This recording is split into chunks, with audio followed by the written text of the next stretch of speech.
Government teachers గాని, private teachers గాని ఒక్కసారి అర్థం చేసుకోండి. దయచేసి అర్థం చేసుకోండి. ఎక్కువ బరువులనేది పిల్లలకి ఎత్తించకండి. ఆడు 20 కేజీల బ్యాగు.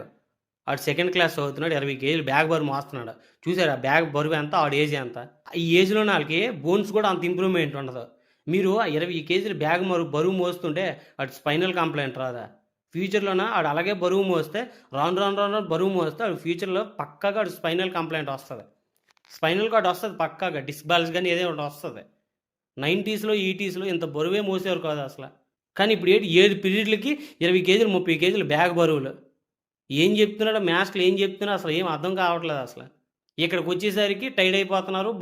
బరువు మొయ్యలేక ఒళ్ళలో నొప్పులొచ్చేసి ఆళ్ళ ఇంటికొచ్చేసి పడుకుండిపోవడం, చదవకపోవడము. అసలేం మీరు చదువు చెప్తున్నారు? అసలు ఏం అర్థం కావట్లేదు అసల మ్యాథ్స్‌లో. గవర్నమెంట్ టీచర్స్ అయినా, ప్రైవేట్ టీచర్స్ అయినా ఒకసారి అర్థం చేసుకోండి. ఒకవేళ మీరు స్కూల్లోని లాకర్స్ అనేవి ఏర్పాటు చేసుకోండి. మీరు ఇన్ని బుక్స్ తీసుకెళ్ళకండి. కొన్ని ఇక్కడ ఉంచండి అని కొన్ని లాకర్స్ పెట్టించండి కాకపోతే. ఆడు పిల్లోడు ఆడు ఎంత ఏజో, ఆడు బరువు ఎంత, ఆడి ఏజ్ ఎంత ఒకసారి మీరు అర్థం చేసుకోవాలి కదా!